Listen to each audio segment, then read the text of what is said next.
Hola, ¿qué tal? Buenos días, buenas tardes, buenas noches, depende de dónde estéis cuando veáis esto. Hoy quería grabar un vídeo express, va a ser rapidito, estoy de viaje, por eso estoy con el outfit de viajero. En el vídeo de hoy vamos a hablar de la aversión al riesgo y la veterinaria y cómo chocan.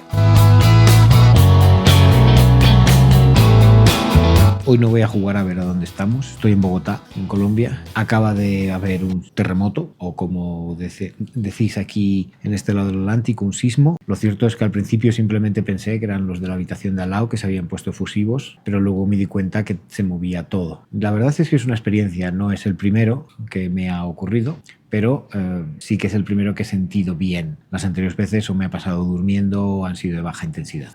Así que una cosa que os voy a pedir es, si alguna vez habéis sufrido un sismo, me lo ponéis abajo y me contáis vuestras experiencias, porque no sé ahora qué hay que hacer ni nada, me siento un poco confundido. En el vídeo de hoy vamos a hablar de la aversión al riesgo y cómo está afectando a la veterinaria. Es una opinión y, como todas, es completamente desechable. Está basada en mi experiencia, así que es un caso único. Seguro que vosotros me contáis las vuestras y seguro que son diferentes, pero para eso estamos aquí, para ir abriendo melones, porque si no, vamos a seguir cada vez teniendo un ángulo de miras más pequeñito. Bueno, gracias a todos los que me estáis siguiendo, que estáis haciendo que las visualizaciones de los vídeos sean estables, pero siempre se puede pedir más. Así que si no os estáis suscritos, por favor suscribiros y decírlelo a vuestros amigos. De esta manera podremos generar contenido y seguirá apareciendo. Aún así, de lo que os quería hablar hoy, de la aversión al riesgo. Lo cierto es que yo en mi vida he tomado decisiones que han sido arriesgadas. Desde el momento en que me fui de mi casa a estudiar fuera, todo han sido una y otra vez decisiones que podrían ser buenas o podrían ser malas, pero sí que implicaban un nivel de riesgo. Desde el momento cuando me fui a Holanda a hacer el Erasmus, cuando al terminar el Erasmus me fui a Inglaterra a trabajar, cuando empecé a hacer urgencias, cuando dejé de hacer urgencias, cuando decidí trabajar por mi cuenta y trabajar haciendo sustituciones. Todo eso han sido decisiones que han implicado diferentes niveles de riesgo. ¿Han salido bien? ¿Han salido mal? Unas han salido bien y unas han salido mal. Lo que tienen en común es que fueron decisiones que se tomaron.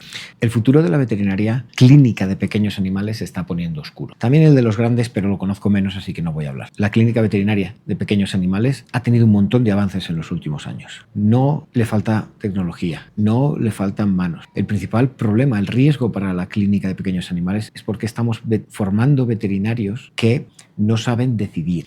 Estamos formando veterinarios brillantes, obedientes y rigurosos, pero completamente bloqueados ante la incertidumbre. Cada vez más entro a clínicas donde la decisión clínica depende de si hay una guía publicada, de si existe una revisión sistemática o de si alguien más ya lo hizo antes. Y si no lo hay, ¿qué hacemos? No se hace nada. La clínica se ha llenado de profesionales con miedo a decidir, miedo al error, miedo al juicio de otro, miedo a la responsabilidad. Ese miedo tiene un nombre: aversión al riesgo.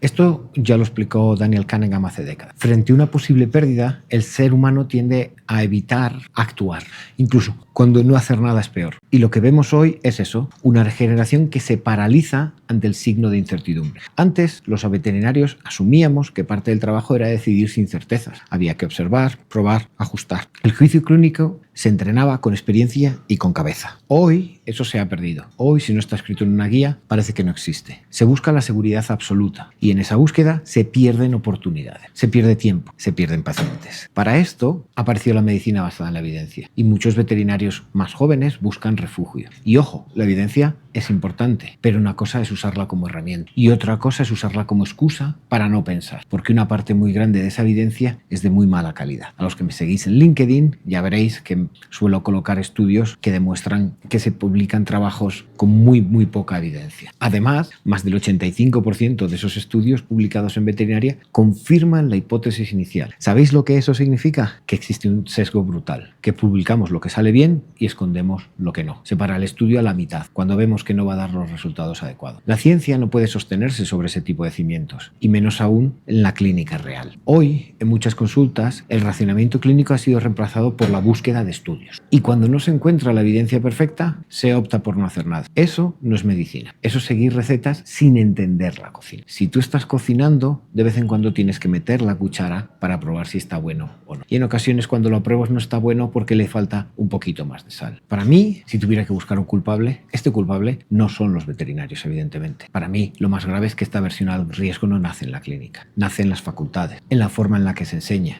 en cómo se penaliza el error, en cómo se entrena la obediencia, en cómo se premia al que repite y no al que razona. El resultado es este. Clínicos que saben mucho, pero no deciden, que conocen todas las teorías, pero dudan en la práctica. Y no ayudan todos esos gurús que hablan de síndrome del impostor y todo ese tipo de problemas reales exacerbados. ¿Acaso hemos olvidado cuando salimos de la facultad hace más de 20 años cómo de preparados estábamos para el mundo real? Quizás aquí habría que hablar de Dunning-Kruger, pero eso os lo dejo para otro vídeo. ¿Sabéis quién era Dunning-Kruger? Las respuestas abajo, ya sabéis. Y si no cambiamos todo esto, ¿cuál es el final? La clínica se convertirá en un lugar predecible, rígido, temeroso al fallo. Así, una inteligencia artificial como el ChatGPT podrá hacer el trabajo de cualquiera. Y lo digo en serio, si tu única herramienta es seguir protocolos, si no actúas, si no hay un respaldo escrito y avalado, si tienes más miedo al error que al sufrimiento del paciente, entonces dejas de ser imprescindible. ¿Para qué tener un veterinario si hay una inteligencia artificial que recita guías clínicas mejor que tú? Esa es la pregunta. La inteligencia artificial no ha venido a retirar veterinarios, sino que retirará a los veterinarios que no la sepan utilizar adecuadamente. Hoy en día nadie echa de menos un montón de trabajos que desaparecieron. La evolución hizo que los oficinistas, la aparición de los ordenadores hizo que se perdieran muchos trabajos en las oficinas. La aparición de los coches hizo que desaparecieran los trabajos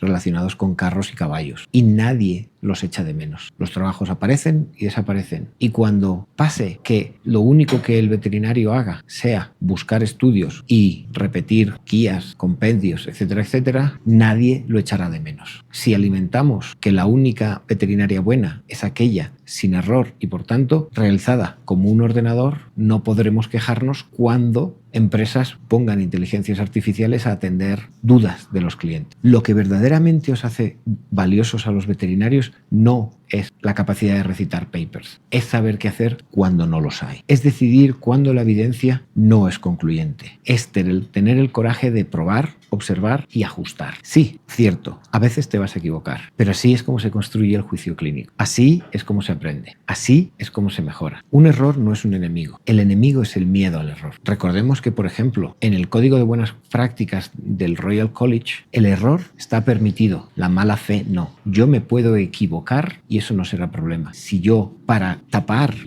ese error, altero los datos o obvio información o cambio el historial clínico, entonces tengo un problema. El error está permitido. Es aquí donde entra la verdadera batalla de los próximos años. No es una batalla tecnológica ni científica, es una batalla formativa y mental. O empezamos a enseñar, a pensar, a decidir, a actuar, o nos convertiremos en operadores de protocolos, en técnicos bien vestidos que siguen lo que dice una pantalla. Para mí, eso no es clínica, eso no es medicina, eso no es lo que esta profesión necesita. Cunningham tenía razón. Evitar el riesgo nos hace menos racionales, no más. La práctica clínica veterinaria exige tomar decisiones y las decisiones exigen coraje. Coraje para actuar sin certeza, coraje para equivocarse y volver a intentarlo, coraje para hacer lo mejor que se puede, incluso cuando no se tiene todo claro, porque la incertidumbre no va a desaparecer, pero nuestra forma de enfrentarnos a ellas sí puede y debe mejorar. Y eso no lo va a hacer una IA. Me gustaría dejar una reflexión. Cuando yo comencé a hacer urgencias, hace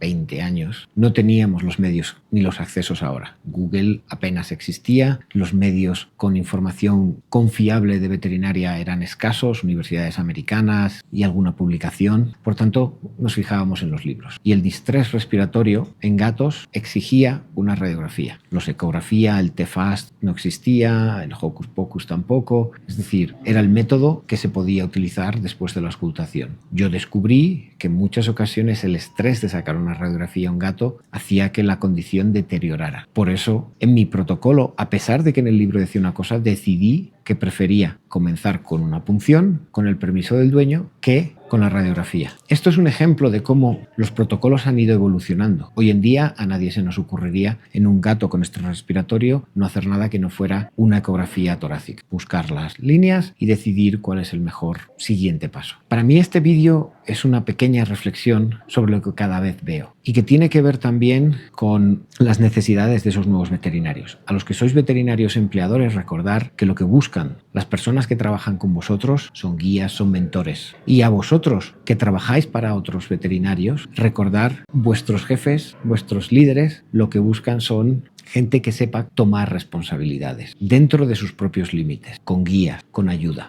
No pasa nada por decir más allá no se llega. Podríamos seguir hablando de la aversión al riesgo, del cambio generacional, todo este tipo de cosas. No estoy abogando por ignorar la medicina basada en la evidencia. No estoy abogando por ignorar completamente las guías. Estoy pidiendo que se aplique un poco de juicio clínico y que se piense también en la importancia de los cumplimientos, en la colaboración con los dueños, que eso no queda nunca reflejado con los papers, porque puede ser muy sencillo dar un medicamento 8 veces al día en un ambiente clínico, en un hospital donde hay personas entrenadas para ello. Pero eso no puede llevarse a una casa que además tenga que trabajar. Y esto no los hace peores dueños, no nos equivoquemos. Es que la vida no puede girar alrededor de eso. No saltemos a juzgar. Escuchemos, pero no juzguemos. Y esto era un poco lo que os quería contar hoy. La aversión al riesgo no te hace más seguro, te hace menos racional. Y no hace falta que des un gran salto, no hace falta que decidas tirar todos los papeles, pero ve asumiendo pequeños riesgos, da esos pasitos, con esos riesgos llega la responsabilidad, con la responsabilidad llega el crecimiento. Y esto era lo que os quería contar hoy. Gracias a los que seguís ahí, gracias por seguir apoyando el canal, por seguirme en mi LinkedIn, que parece que os gusta lo que va apareciendo por ahí, y nos vemos en el siguiente vídeo, no sé dónde me tocará estar. Un saludo.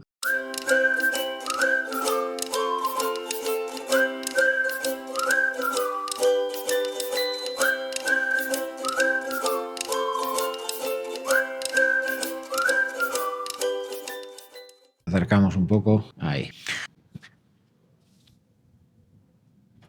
con cabeza.